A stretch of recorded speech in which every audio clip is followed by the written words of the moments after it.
নমস্কার, welcome back আমার diary channel with another new recipe. করতে চলে এসেছি চাল কুমড়ো চিংড়ি মাছ দিয়ে। আমি চাল কুমড়োটা মূলত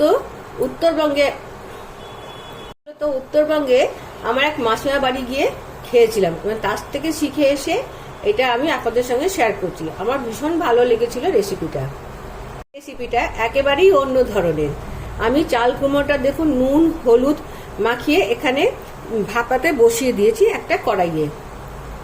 আমি ফ্লেমটা স্লো করে দেবো। চাল কুমড়োর যে নিজের জলটা বেরোবে সেই জলেতেই চাল কুমড়ো সেদ্ধ হয়ে যাবে। মাঝে মাঝে এখন ঢাকা খুলে দেখে নিতে হবে চাল কুমড়োটা সিদ্ধ হয়েছে কিনা। দেখুন বেশ সুন্দর মজে গেছে, জলটাও বেরিয়ে গেছে, প্রায় সেদ্ধ হয়ে এসেছে, একটুখানি হবে।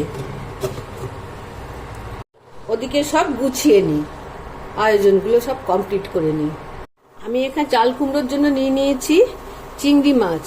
এখানে আমার 100 গ্রাম মতো চিংড়ি মাছ আছে, যেটাকে আমি খুব ভালো করে নুন ধুয়ে নিয়ে জন্য আমি এখানে 100 গ্রাম চিংড়ি মাছ নিয়ে নিয়েছি, যেটা খুব ভালো করে ধুয়ে নুন হলুদ মাখিয়ে রেখে দিয়েছি। তারপর একটু মিষ্টি দেবো, সেটা চিনি রেখেছি, নুন রেখেছি, গোলমরিচ গুঁড়ো রেখেছি, যেহেতু আমরা ঝালটা কম খাই তুমি গোলমরিচ গুঁড়ো দিয়ে করব, লঙ্কাও দেবো, আর আদা বাটা, আর হচ্ছে এইখানে রয়েছে কিছুটা পেঁয়াজ কুচি, রসুন কুচি আর 3টে কাঁচা লঙ্কা। পুরো রান্নাটা আমি করছি সর্ষের তেল দিয়ে। চাল কুমড়োটা দেখে নিই কতটা হয়েছে সেদ্ধ। চাল কুমড়োটা সেদ্ধ হয়ে গেছে, আর 2 মিনিট হলেই সেদ্ধ হয়ে যাবে। এই দেখুন চাল কুমড়োটা সেদ্ধ হয়ে গেছে। এবার আমি এটাকে ঢেলে নিচ্ছি। কড়াইয়ে সর্ষের তেল দিয়ে দিয়েছি। এবার আমি এর মধ্যে দিচ্ছি গোটা জিরে ফোড়নে দিচ্ছি, একটা তেজপাতা। তেলটাকে একটু ভালো করে গরম হয়ে যাক। তেলটা হয়ে গেছে, আমি এবারে এর মধ্যে দিয়ে দিচ্ছি আগে থেকে চিড়ে রাখা কাঁচা লঙ্কা 3টে। এবার আপনারা যদি বেশি ঝাল খান আপনারা আরো কাঁচা লঙ্কা দিতে পারেন। তারপরে দেব আগে থেকে কুচি করে রাখা এই রসুনটাও আগে কড়াইয়ে আমি একটুখানি নেড়ে নিই। আমি দিয়ে দেবো এই পেঁয়াজ কুচিগুলো।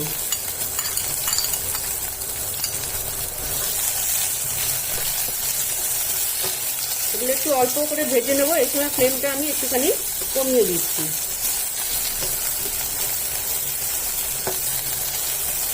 খুব বেশি ভাজবো না, এই হালকা হালকাই ভাজবো। আমি আগে থেকে ধুয়ে নুন মাখানো হলুদ মাখানো চিংড়ি মাছটা দিয়ে দিলাম।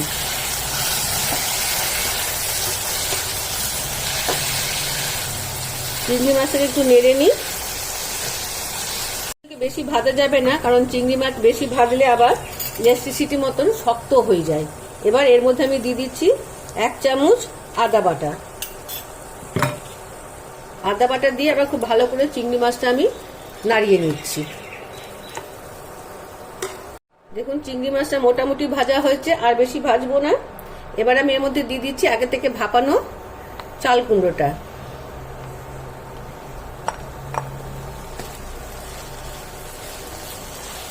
চাল কুমড়োর সঙ্গে চিংড়ি মাছটা খুব ভালো করে আমি এখন মিশিয়ে নিচ্ছি। লো টু মিডিয়াম ফ্লেমে চাল কুমড়ো প্লাস চিংড়ি মাছকে দিয়ে একটা ঢাকা দিয়ে মিনিট 5 জন্য রেখে দিলাম। ফিরে আসছি 5 মিনিট পর। এবার 5 মিনিট পর ঢাকা খুলে এতে আমি দিয়ে দিলাম নুনটা আপনারা কিন্তু পরিমাণটা বুঝে দেবেন, কারণ আমরা চাল কুমড়োটা একটু নুন দিয়ে সেদ্ধ করে রেখেছি। দেখুন সুন্দর সেদ্ধ হয়ে আসছে, মিশেও যাচ্ছে। আবার এটাকে আমি স্লো ফ্লেমে ঢাকা দিয়ে রেখে দেব 5 মিনিটের জন্য। দেখুন রান্নাটা পুরো কমপ্লিট হয়ে গেছে। এবার এতে আমি অল্প 2-4 দানা চিনি দিয়ে দিচ্ছি। এটা অপশনাল, যদি আপনারা দিতে চান দেবেন, না দিতে চান তাও হলেও হবে। হয়ে গেছে, আমি এবার এটাকে নামিয়ে ফেলবো।